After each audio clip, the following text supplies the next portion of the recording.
Okay guys, welcome back na naman sa aking YouTube channel. No? So ngayon tapusin natin tong Spire of Trial 45. So sa ngayon ang build ko ay Shadow Blade pero naka-mark build.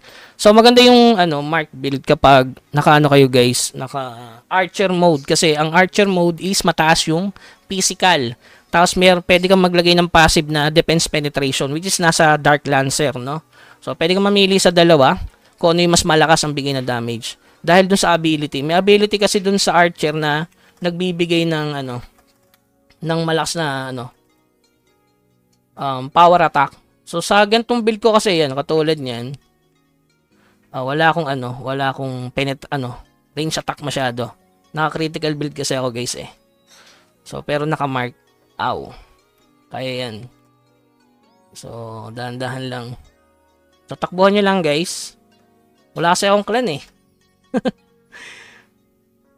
Kinik ako kahapon eh. So, sayang din yung stats ng clan guys ah. So, kung may clan to, medyo sakit ng konti yung damage, mababago. Pero, try pa rin natin kahit walang clan. So, ayan, 3 na lang sila. So, mas madaling ilagan. So, yun, mark. Lagyan nyo muna ng mark bago nyo sundan ng isang skill. Ayan, mark. Nadi-delay kasi yung yung skill kasi dito, pag nag-skill ng isa, may ano ba tawag doon? Cast delay. Yun o. So, yun. So, hit. So, 5 seconds. Pwede natin banatan. Tapos yan, third. Yun. So, yung maganda sa pag may mark eh. So, huwag kayong magbato ng wala siyang mark attack. Ito, yan, mark. Yung first skill kasi, parang sa Mirror 4. Diba? Pag binatohan niya tapos mark. Yan o, arrow rain. Ganun na ganun din sa Mirror 4 eh. Yan, pwede natin sabayan ng konti ito para mapatay agad. So, okay gagamit ng H guys ah. Gagamitin natin mamaya yan. Ito, isa na lang kalaban. So, yan. Agaw buhay. So, okay lang yan. Kahit 2 minutes, kaya natin patayin yung boss mamaya. So, 3 immune yung gagamitin natin sa boss. Yan, first skill. Tapos, paulan na natin. Para makalahati buhay. So, bawasan na natin to bago natin bigyan ng final blow. Okay. So, regen muna tayo. Mamaya natin gamitin tong pang mark. Kasi gagamitin natin yan sa boss. So, tatayuan natin yung boss mamaya. Ako, nabawasan pa. So, okay na siguro yan. Patayin na natin. Okay. Let's go. O, mamarka natin agad ah. Yan. So, gamitan na agad the mark. Yan, immune. Yan. Sabay takbo tayo guys. Tapos hintay ulit natin yung CD ng immune.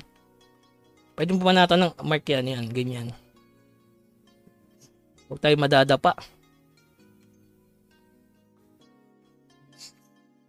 Dami kasing dito. 20 seconds. Huwag tayong kabahan. Oh, yeah. Grabe yung boss no? Sakit. May yung boss. Ang tagal naman ng boss.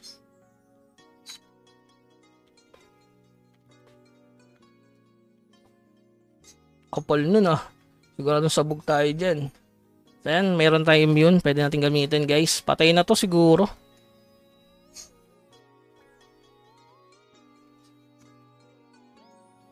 Ito yung kampante. So yun, gamit natin yung last immune para tapusin yan. Wala na, talo na to mga boss. So hindi ko kampante yan, hindi ko sasabayan yan hanggang walang immune. Meron yung skill na mangwawang click eh. Ayun yung mga ganyang skill. So sabayan na lang natin, 20 seconds. So puno naman buhay natin, hindi naman tayo basta-basta mawawang click. Okay. Boss. 10 seconds, boss. 10 seconds. 5. Yan, tapos na guys. Libreng epic na si Bugs. So, mamaya papaliwanag natin yung regarding dun sa skill. So, ayan. Tapos na yan mga boss. Immune tayo. So, yun. Tapos na yung TOT 45. SOT pala, sorry. So, ito, sasabihin ko yung build. So, nasa sa inyo yan guys ha. So, ang current ko ay critical build. Mas maganda sana kung yung mark build nyo is naka-range attack build tapos defense penetration. So, papakita ko sa inyo yung ability na maganda doon. So, unang-una, syempre yung archer. Kasi yung basic attack niyan, may buff kayo ng 30 seconds, no? Ito, skill effect. So, ang bigay niya is range attack plus 30, guys. 5% attack speed. Kaya maganda yung archer. Tapos yung ability niya maganda din. Sa ability, magbibigay ng penetration. Lagay nyo to sa passive. Tapos yung sa ano niya, eto. Ilalagay nyo sa active and ito yung passive. Tapos sa defense naman, ito syempre, yung nagka-create ng barrier. Tapos, pwedeng endurance or all damage yung passive niya. Tapos yung pangalawa naman sa support, syempre wala pang maganda sa support, ito yung ano niya, active, and ito yung passive. Pero kung may makita ko dito, guys, may accuracy, maganda rin yung passive. Ito, maganda to, accuracy yung passive. So, habulin nyo na lang sooner or later, guys, i-unlock nyo. Kaso medyo mahirap. So, yung sa atin, Shadow Blade, critical build, guys. So, may buff to ng 50 critical, ayan, critical hit, for 5 seconds. Pero yung cooldown kasi nyan, guys, napakabilis lang naman, 15 seconds. So, ibig sabihin, 10 seconds ka na walang buff, 5 seconds na meron. Kasi 100% yan, literal na magpo-proc siya. So, ayan, kapag vitality build, syempre, hunting, so, pwedeng attack power, ayan, pwedeng defense power. Kaya maganda to, pang monster talaga. Ayan, attack power, guys. Ayan, plus 75 siya, kaya maganda talaga to, pag binato, diba, magkakaroon ka ng attack power, 75.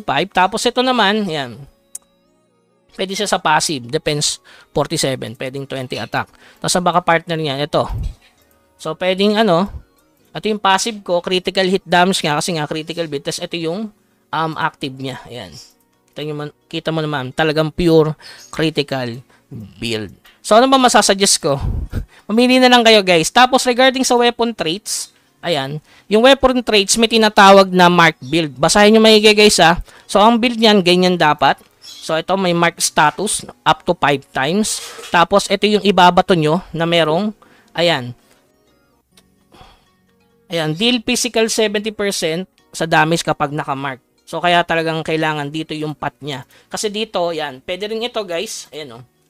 Pwede rin dito, ayan, for 1 second with an 80% chance if the target has marked, inflict stun for 2 seconds. Pwedeng maging stunner ka dito. Pero sa akin kasi, damage type, ayan, 70% bonus damage. Tapos dito naman, itong buff, dapat dito yung nakalinya. Kasi dito yung range attack, yung kabila, is critical. So, dapat dito sa akin, kaso nga, SOT, kailangan dito para pure damage. Nakita mo naman yung bawas natin dun sa boss, no? So, ayan. So, mark ulit. Sa pangatlo, yung arrow rain, dapat naka-single. Ayan, single target siya, guys, ha. Pag dito luminya, single target, ayan. Kasi dito is AOE naman. Yan, AOE around the target 5 times. So, yun.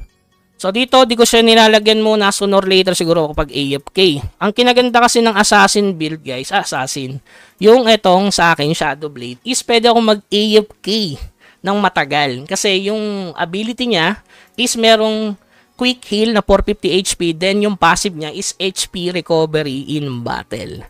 So, kapag na-unlock ko pa yung isa dyan, ay, yun na pala yun, na-unlock ko, guys. So, yan, tatlo na yung natin. Quick heal with, yan, HP recovery. Pwede rin tong active kaso for 3 seconds, ang bagal ko pang humit, eh. Ayan, isipin nyo, guys, recover 60 HP upon basic attack for 3 seconds. Napakaganda, no? Pag siya, sobrang solid. Okay? So, ayan, nakakuha tayo ng epic. So, susud natin dyan yung 49, gagawin ulit natin ng video.